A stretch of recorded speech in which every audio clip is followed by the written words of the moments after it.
नमस्कार। आज हम कक्षा 6 गणित में अध्याय 5 प्रारंभ करेंगे।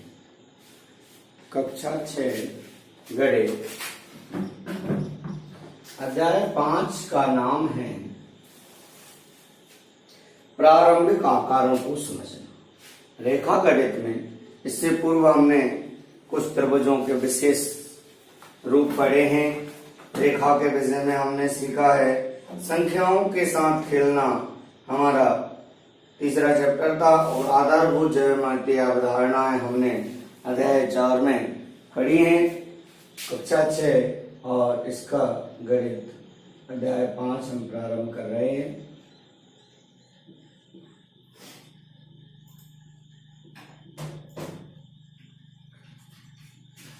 प्रारंभिक आकारों को किस प्रकार से समझा जाता है, थोड़ा सा बेसिक आपको पुराना याद करना पड़ेगा। मैं 2-3 मिनट में आपको समझाता हूं। सबसे पहली चीज आपको क्या ध्यान करना है, कहां पहुंचना है, बिंदु। पूर्व की क्लासेज में मैंने आपको बिंदु को व्यवस्थित तरीके से समझाया है। पुनः मैं आपको ओरली रिवीजन करा देता हूं। बिंदु किसी समतल पर, कोई भी समतल हो सकता है, दीवार हो सकता है, फर्श हो सकता है, आपका हाथ हो सकता है, कार्डबोर्ड हो सकता है, कार्ड शीट हो सकती है। किसी समतल पर किसी नुकीली वस्तु द्वारा, किसी समतल पर किसी नुकीली वस्तु द्वारा, वो कालिक हो सकता है, पेन हो सकता है, पत्थर हो सकता है, किसी समतल पर किसी नुकीली वस्तु द्वारा रखने से जो आकृति बनती है वह बिंदु कहलाता है। ठीक है, बिंदु क्लियर हुआ। उसके थोड़े आगे जाते हैं। जब दो बिंदु, एक बिंदु इधर है, एक बिंदु इधर है, दोनों बिंदुओं को एक से दूसरे को जब मिलाया जाता है तब क्या प्राप्त होता है, रेखाखंड प्राप्त होता है। दो बिंदुओं के बीच की दूरी क्या कहलाती है, रेखाखंड कहलाती है। इसको दोनों ओर बिल्कुल भी बढ़ाया नहीं जा सकता। यदि एक बिंदु जिसका प्रथम शुरुआत बिंदु हो और अंतिम बिंदु ना हो, उसको हम किरण कहते हैं। किरण को एक ओर कितना भी बढ़ाया जा सकता है। अब हम आते हैं रेखा पर। रेखा को दोनों ओर कितना भी बढ़ाया जा सकता है। तो रेखा को कितना भी बढ़ाया जा सकता है, रेखाखंड को बिल्कुल नहीं बढ़ाया जा सकता, किरण को एक और बढ़ाया जा सकता है। इस प्रकार से ये सब कनेक्शन है। बिंदु हो गया, रेखाखंड हो गया, किरण हो गया। अब यदि हम आ जाएं, 3 बिंदुओं को कहीं भी रख दें, 3 बिंदुओं को असमरेख रख दें, असमरेख मतलब बिना सीधी लाइन के रख दें और उनको कहीं भी मिलाएं, तो जो भी आकृति बनती है वह त्रिभुज कहलाती है। 3 असमरेख बिंदुओं को यदि कहीं भी मिला दें तो क्या बनता है, त्रिभुज बनता है। अच्छा, 3 समरेख बिंदुओं को मिलाने से क्या आकृति बनेगी, 3 समरेख बिंदुओं को मिलाने से एक आकृति बनती है जिसको हम रेखा कहते हैं। 3 समरेख बिंदुओं से कितनी रेखाएं खींची जा सकती हैं, एक रेखा खींची जा सकती है। और असमरेख बिंदुओं से कितनी रेखाएं खींची जा सकती हैं, अनेक, कितनी भी रेखाएं खींच सकते हैं। 3 बिंदुओं के बाद 4 बिंदुओं की आती है। 4 असमरेख बिंदु जो सीधी रेखा बना हो, उन्हें मिलाते हैं तो चतुर्भुज बनता है। ऐसे ही त्रिभुज के भी बहुत सारे प्रकार हैं जो हम पूर्व में पढ़ लिए हैं। आगे जब जैसे जैसे समय मिलेगा वैसे वैसे हम बताएंगे। चतुर्भुज भी आपने पढ़ लिया है, बेसिक इतना आप ध्यान रखिएगा। अब आते हैं प्रश्न क्रमांक 1 पर। प्रश्न क्रमांक 1 है, रेखाखंड की तुलना केवल देखकर करने से क्या हानि होती है। देखो, रेखाखंड को देखने से हम कैसे मान सकते हैं क्या है, कितनी इसकी दूरी होगी, कितना बड़ा ये होगा, क्या हम उसमें तर्क वितर्क लगा सकते हैं। तो रेखाखंड की तुलना केवल देखकर करने से अंदाजा गलत हो सकता है ना। इसलिए हमें रेखाखंड को हमेशा कैसे मापना है, स्केल से माप कर ही बताना है। तो प्रश्न क्रमांक 1 जो है, प्रश्न क्रमांक 1 आप पुस्तक में देख रहे होंगे। रेखाखंड की तुलना केवल देखकर करने से हानि होती है, जो अंदाजा है वो गलत होने की संभावना रहती है। मैं हल या उत्तर डाल के आपको लिख देता हूं। प्रश्न आप स्वयं लिख लेंगे। रेखाखंड की तुलना केवल देखकर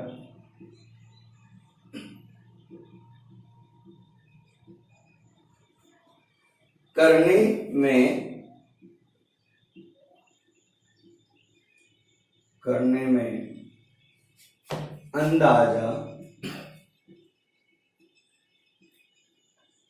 गलत होने की संभावना रहती है।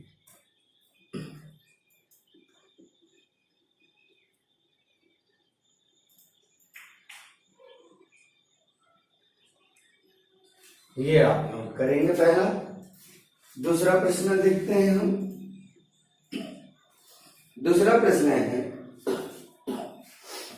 एक रेखाखंड की लंबाई मापने के लिए रूलर की अपेक्षा डिवाइडर का प्रयोग करना क्यों अधिक अच्छा होता है? लंबाई मापने के लिए हम रूलर की जगह क्या लेते हैं? डिवाइडर लेते हैं। और क्यों लेते हैं?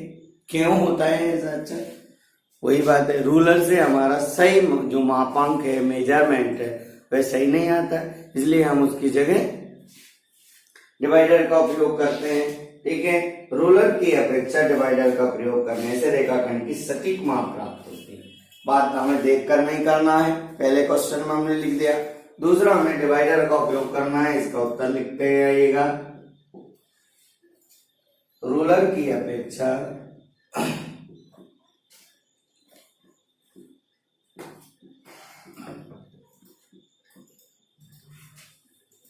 डिवाइडर का प्रयोग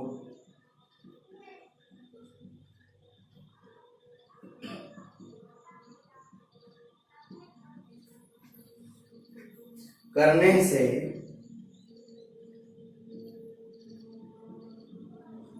रेखाखंड की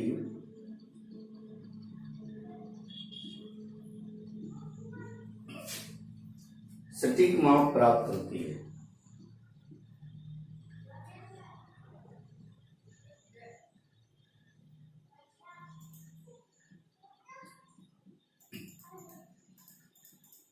ठीक है, ये हमारा दूसरा प्रश्न रहा।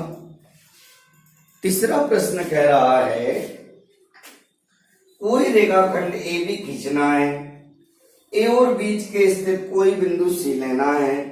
ए बी, बी सी और सी ए की लंबाई मापना है। क्या ए बी बराबर A C plus C B है? ऐसा हमें पता। इसको रख कर देते हैं, आप नोट कर लें।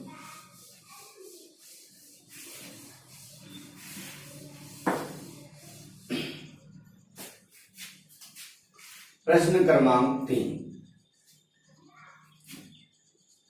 हमने कोई भी एक रेखाखंड ए बी लेना है। एक रेखा बिंदु ए बी सी की एक रेखा खींच ली, ए बी, और इसका जो मध्य बिंदु है वो हमने कोई सी ले लिया। अब हमें ए बी कोई रेखा खींचना है जिसका मध्य बिंदु सी लेना है। अब हमें बताना है क्या बताना है? हमें बताना है क्या ए बी बराबर ए सी प्लस सी, ये हमें बताना है। ठीक, अब हमने क्या किया? हमने अपना माप करके देख लिया।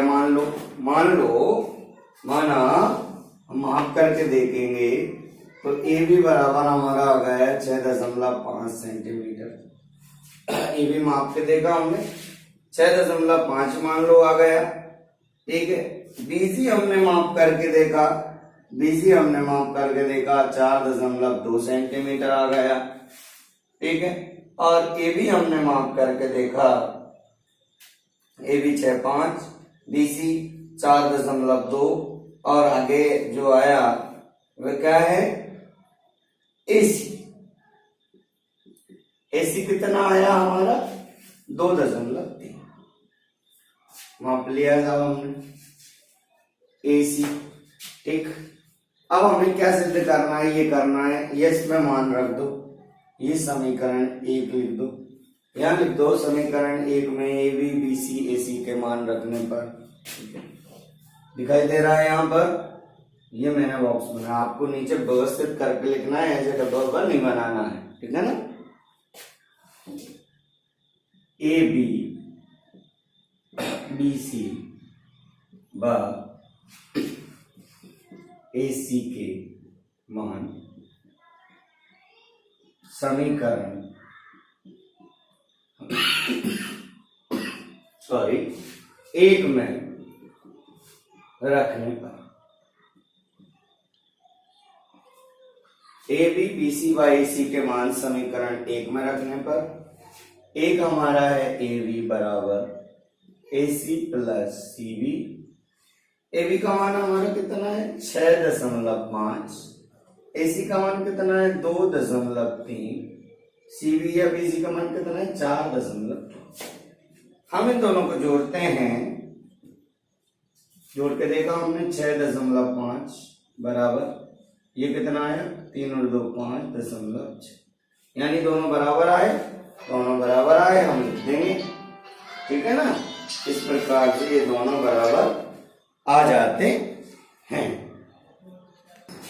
ये दोनों बराबर आ गए, हम लिख देंगे हाँ ये भी बराबर A C plus C B, दिया गया तर्क सत्य है। इस प्रकार से ये प्रश्न क्रमांक 3 हमारा कंप्लीट हो जाएगा। आइए अब हम प्रश्न क्रमांक 4 देखते हैं, इसको आप नोट कर लें। प्रश्न क्रमांक 4 देखते हैं हम।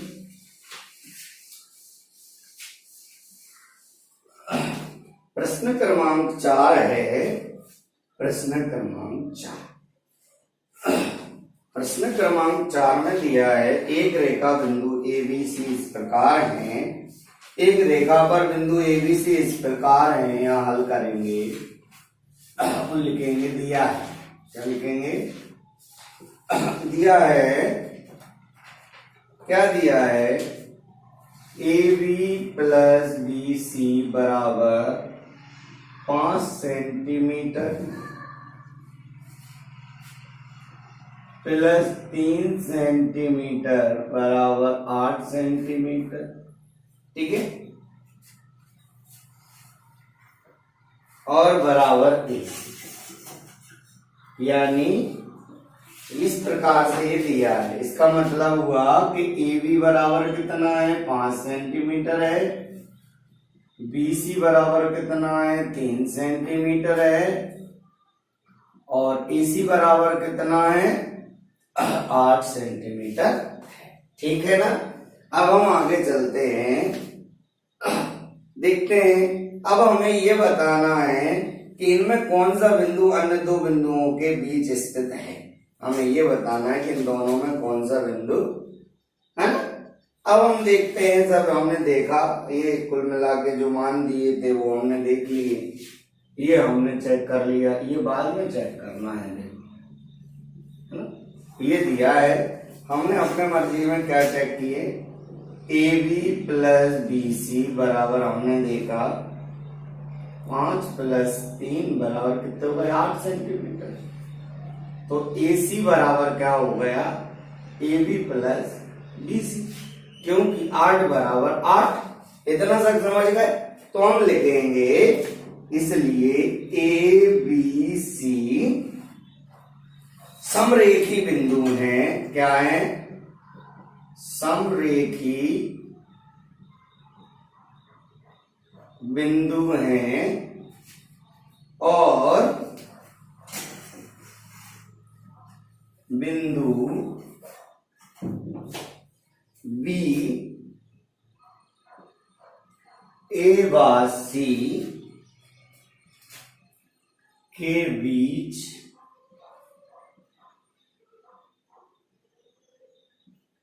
स्थित है, ठीक है ना। इस प्रकार से हमारा प्रश्न क्रमांक 4 भी हल हो जाएगा, ठीक है।